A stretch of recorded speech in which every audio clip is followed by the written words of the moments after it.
Hi guys, welcome to China! I went to 4 different cities, Beijing, Xi'an, Zhangjiajie, and Shanghai back in September, and let me just say that it was quite an adventure. I got to see the best of each city and I want to take you guys along with me, so pack up, we're heading far east. Ni hao! Hi guys, what's going on? We're out at Beijing is known for the Forbidden City and Tiananmen Square.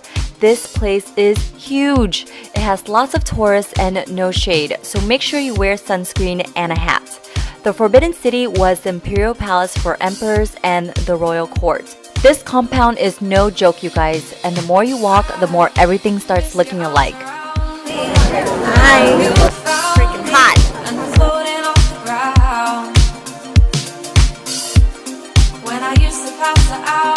One super interesting fact I learned was that the emperor, besides from his queen, also had over 3,000 concubines, aka side chicks. Yes, believe it. And on top of that, he changed out 300 girls per year. This was actually very normal, in fact, expected back in the days. Women would strive to be concubines to the emperor in hopes of bearing him a child. Behind me are where all the concubines live. The emperor has about over 3,000 concubines, so that's a lot of women. This is the place for the emperor to choose the new girls, new concubine. Every year, 300 new girls waiting to be chosen. And every day, 20 girls. 20 girls. Wait here. Yeah, wait here for the emperor to choose. You, concubine here, right? Yeah. Wow. They choose the most beautiful girls. Wow. After exploring the Forbidden City and Tiananmen Square, we grabbed lunch and took a little trip to what is known as the hutongs of Beijing. Hutongs means alleys in Chinese, and that's exactly what this quaint old part of Beijing was all about. There were alleys of very old traditional Chinese homes with beautiful courtyards and a feeling of old China that just takes you back hundreds of years.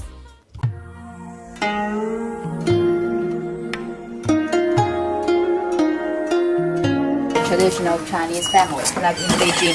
Follow me, go inside, just to have a look. And here you can see is they got their own yard.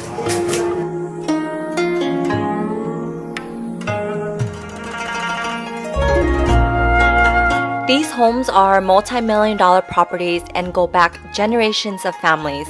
It was pretty cool to experience a kind of time warp being in Hutong, and then we left and saw a kung fu show with real Shaolin monks. How cool is that? And I ran into somebody. This is Stella. She's like, hey, are you House of Color? I was like, yeah, I am! We're at the most famous Peking duck restaurant in Beijing. So we're gonna try out the Peking duck, which is one of my favorite dishes ever. This thing is pretty freaking good. Either that or I'm pretty freaking hungry. We're on day 2 now and we're gonna get something to eat. It's about 7:30 in the morning. We've got a really full day, so we're gonna chow down on some amazing breakfast.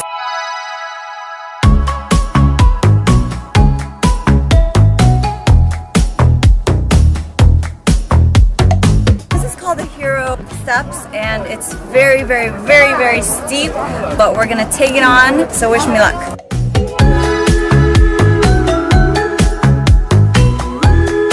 Steps are no joke. Take a look. One step is almost the size of half of my leg. Granted, my legs aren't that tall, but still, it is steep. We just finished climbing the Great Wall and had lunch, and now we're at a ceramic or metal place. Everything's pretty much handmade. It was amazing to see how things came to life. It blew my mind to see how much time and dedication each project required. Every bit of metal you see here was glued on by hand and with immense precision. We were wrapping up our last day in Beijing and preparing for our next destination, Xi'an. We're at the the Beijing airport and we're waiting for our flight to go to Xi'an. It is the ancient capital of China. I'm so excited because we get to go see the terracotta warriors. If you guys ever come to Beijing, remember that the air quality here is kind of poor. So if you have asthma, don't forget your inhaler. And if you don't have asthma, prepare to experience what asthma feels like. Because yesterday I walked about 2 blocks and I came back and I had problems breathing. I'll see you guys in Xi'an. Bye!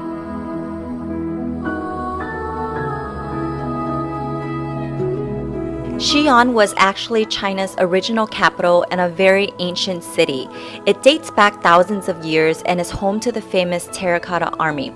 Fun fact, there is a huge Muslim following in Xi'an, mainly because way back then, merchants from Persia and Afghanistan traveled along the Silk Road to sell their goods to China and ended up selling their goods for good to Chinese women, therefore making a new home in Xi'an.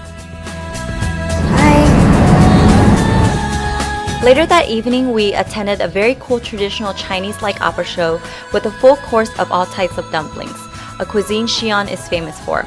It was so delicious and the entertainment was spectacular.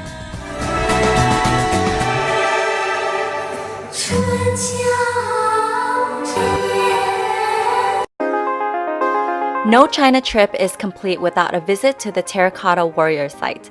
This crazy massive underground army was only discovered 40 years ago in 1974.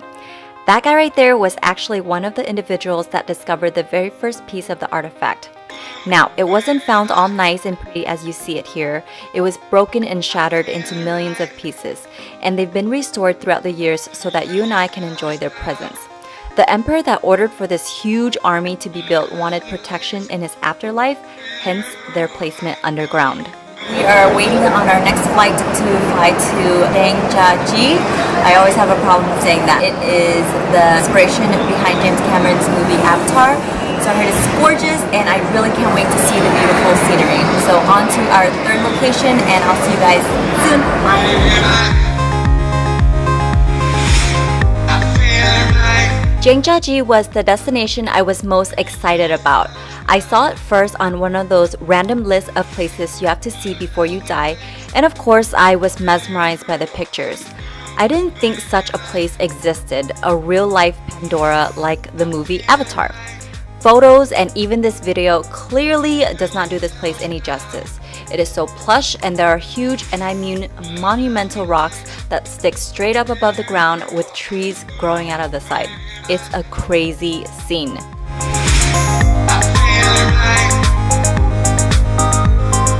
If this scene looks familiar to you, you've probably watched the movie Avatar. Like I've mentioned, Zhangjiajie was James Cameron's inspiration for the movie. Obviously, you can see why. It's completely mind-blowing and magical. Unfortunately, I was there on a very clear day with no cloud in the sky, but I can only imagine how much more beautiful had there been cascading blankets of puffy white hovering over the peaks.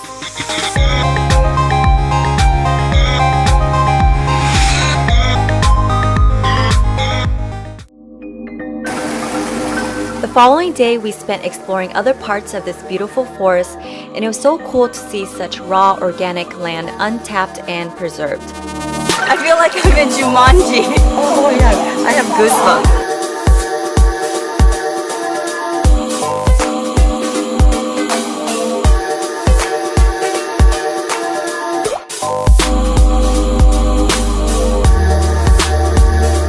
Coming from a metropolis city, I don't get to connect with nature this way, so it was very refreshing to be able to just live in the moment.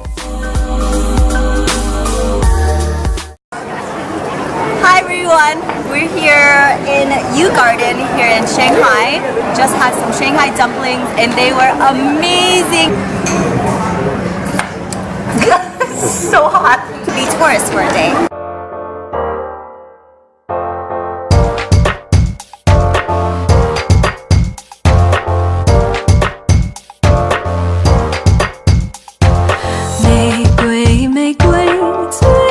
Ah, Shanghai.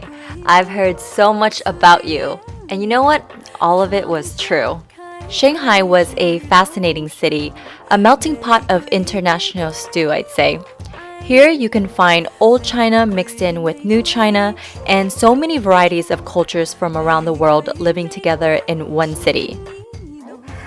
Just took a nap and now we're about to go eat some crawfish, which is actually quite popular here in Shanghai. I didn't know that, but saw that online, so let's go check it out. Maybe it's as good as it is back home. We stayed right on Nanjing Road, which is like the Times Square of Shanghai. There's a lot of shopping, restaurants, snack places, and you can walk around and feel like the ultimate tourist here. So we stopped by a restaurant to eat some crawfish and this super hairy crab that I've never seen before. I think that's one of the best things about traveling to a foreign place, to try foods that you're not used to.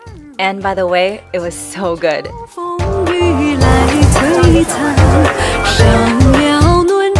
I basically spent my time in Shanghai just eating and relaxing. It was a great end cap to my trip to China. I absolutely love hearing from you guys and seeing all the photos you tag me on Instagram when you travel abroad. It really makes me feel like I'm there with you, and hopefully this video made you feel like you were here with me too. Be sure to check out my blog for more photos, give this video a thumbs up if you liked it, subscribe to my channel for more, and that's it. I hope you guys enjoyed my little trip here in China. I will see you on my next video. Bye!